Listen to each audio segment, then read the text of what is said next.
Welcome back into Rover Sports here, Nightcap. So nice to be with you guys again, to come here and do a video. I was actually at the gym before I was doing this video, and I pretty much rushed the workout. I'm not a huge guy by any means, and essentially you just get in this mood when you see, an interesting trade go down that you got to just end what you're doing and talk about it. And I'm excited to talk about Brandin Cooks now being dealt by the Patriots to the LA Rams. First off, the LA Rams are operating like they're on speed. And for that, I enjoy it. It's very entertaining. There's a chance that it can work. In the short term, it could be fantastic. It puts a lot of pressure on the LA Rams for sure, and I think pressure is good because if you're like the Colts and you don't have any pressure, usually you're not in a position to strike and achieve absolute greatness. So the thing about the Rams is that they're going to have trouble monitoring all of these guys, like the gelling component, the chemistry of Talib, Peters, working Cooks into the offense. Now Brandin Cooks on the LA Rams, Ndamukong Suh. All these are great talents. They're on paper, it seems fantastic, but how will they learn the system and work? How will they learn the schemes and absolutely go? I think Wade Phillips can coach defense well. And now we're going to see some contract. Now Les Snead, really, by taking this on, it means he's going to be a very busy man with contracts. Brandin Cooks is under his rookie contract. Basically, Marcus Peters is the same way. You're going to decide between one of those guys.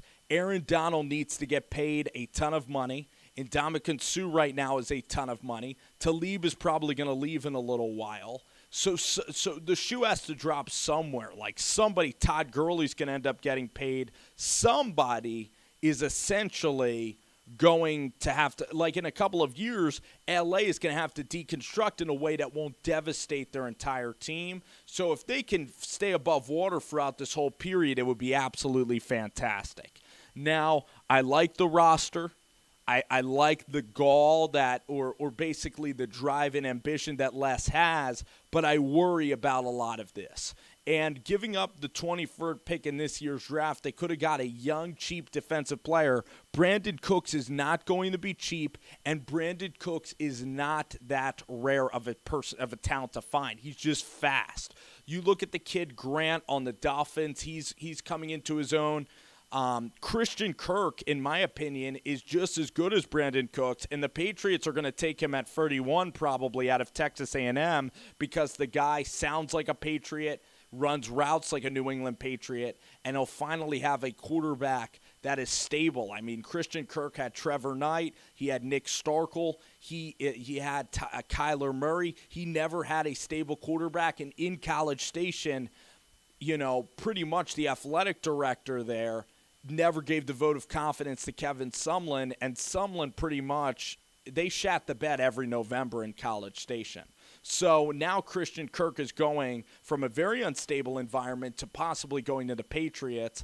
Bottom line is the Patriots were not going to pay Brandin Cooks that kind of money. The Patriots need defensive talent. They need edge rushers. I think Flowers is one of their edge rushers, and they just need more pop and sizzle. So now they can go out and look at Harold Landry, that is from Massachusetts. They can get Christian Kirk. They have more picks to acquire. They could try to get another Aaron Hernandez type in terms of on the field, obviously, in the guy Dallas Gertz, who's from South Dakota State. If they look at Hayden Hurst and they want to pair Hayden Hurst with Gronkowski and kind of develop a very raw baseball playing Hayden Hurst, they can do that as well.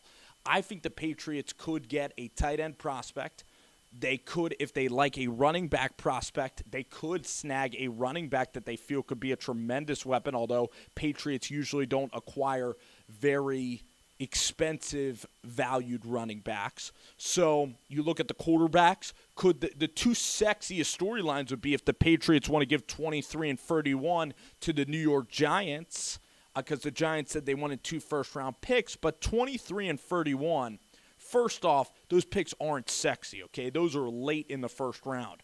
Your blue blood, your top your A prospects are pretty much maybe 11 or 12 picks in this draft, and 23 is way down the ladder, way down.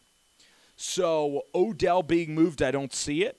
Do the Patriots like Lamar Jackson or Mason Rudolph? I don't think so, because Mason Rudolph I don't think has the arm talent. Lamar Jackson, every time he's played against a very good SEC defense, hasn't done as well. He's very inconsistent, not only in throwing out routes, but in his performances versus good defenses.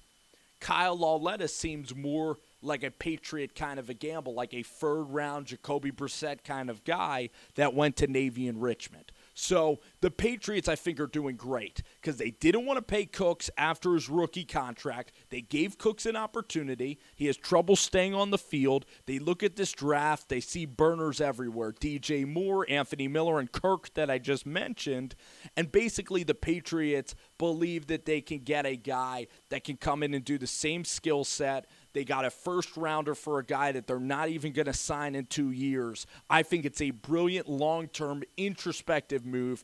And Los Angeles right now is just like, screw it. We have all these guys in the boat. Let's freaking keep going. I'm 4 shots deep at the bar. I'm trying to get the hottest girl at the bar. Let's continue to take some more shots because, frankly, screw it. F it. You know, if I don't get the girl, we're going to be sick anyway, sort of deal. Now, for Les Snead, if we're using that analogy of drinking at the bar, are you going to have the worst hangover in the world and be out of function for a week? Or are you going to be able to know when to stop drinking and be ready to go and rally in a couple of nights and continue to ride the high? Can Les Snead continue to just sling the dough, and can he manage this for years and years to come? It is big risks. And I like the big risk of what Les Snead is doing. I really do. It's entertaining. It makes our lives more fun to talk about. It makes the division that much more intriguing. Will this work? If it doesn't work, then Les Snead is in serious trouble.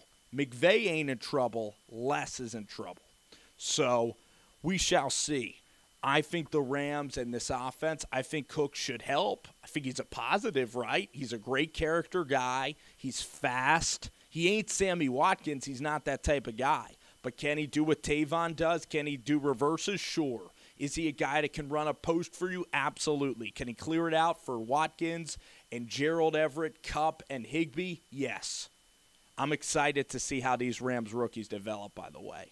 So that's the news. Patriots, intriguing. They have a guy that they like, and I think it's a great move from the New England Patriots, flipping a guy that they were not going to pay and getting a first-round grade for Brandin Cooks. And if you look back at this trade, they traded Cooks. Well, they traded with the Saints the 32nd overall pick, and now they moved up 9 spots to the 23rd pick this year.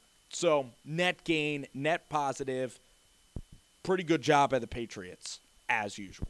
Alrighty, guys, thanks. Hope you enjoyed the video. Leave some comments. Let's chat below. And it's good to be back here, Rover Sports. Thank you guys for listening to the show.